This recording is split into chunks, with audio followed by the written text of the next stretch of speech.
Ladies and gentlemen, are you ready?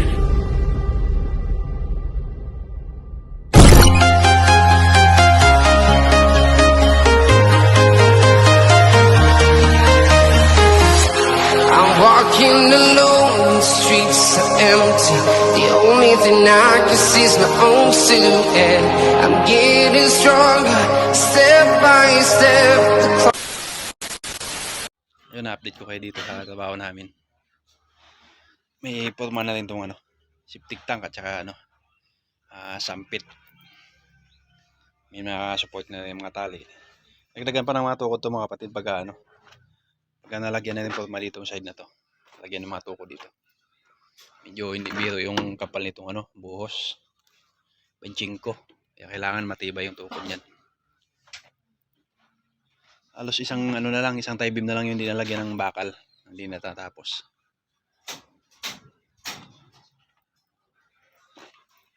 Plito na rin, may mga na rin. May mga extra bar na rin tong yung tie beam namin dito. Ito na lang yung pinakabakal, ito na lang yung pinaka cross beam dito sa area na to. Lunis tapos na yung bakal nitong yung puting tie beam.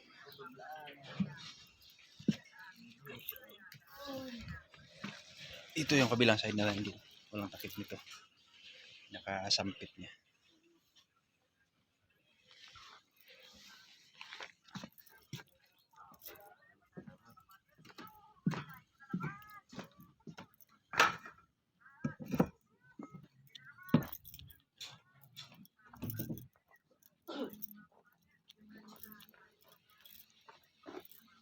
Ay, kompleto na rin dito top bar at saka extra bar.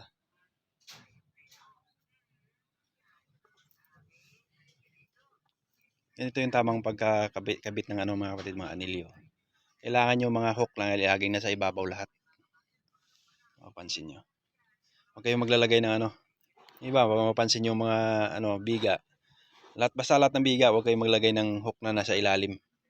Laging nasa ibabaw yung hook.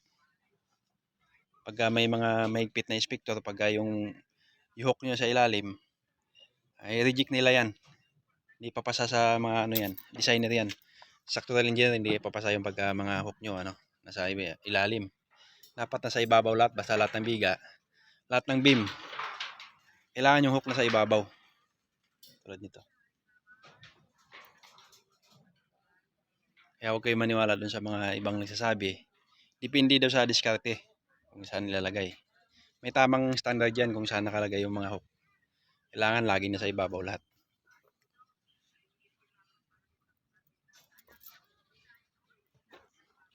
Pati itong mga extra bar niya, yung mga sukat yan. Hindi basta-basta lang, basta ka lang maglagay ng mga extra.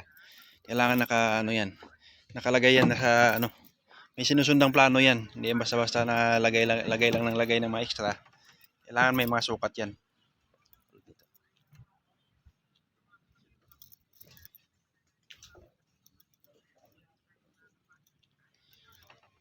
Next week magkakaroon na kami ng power. Kailangan malagay na namin itong yung mga anchor bolt dito para masarado na to lahat.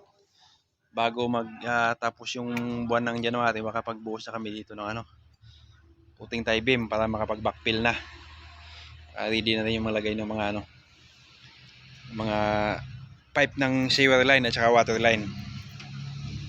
Medyo malalim dito. Ito yung cistern tank. Halos na rin. Bubuo na rin yung forma nito. Magkakaroon pa ng dugsong to.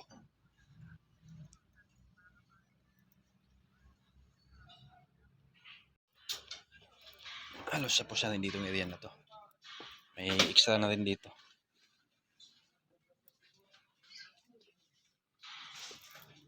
Yeah.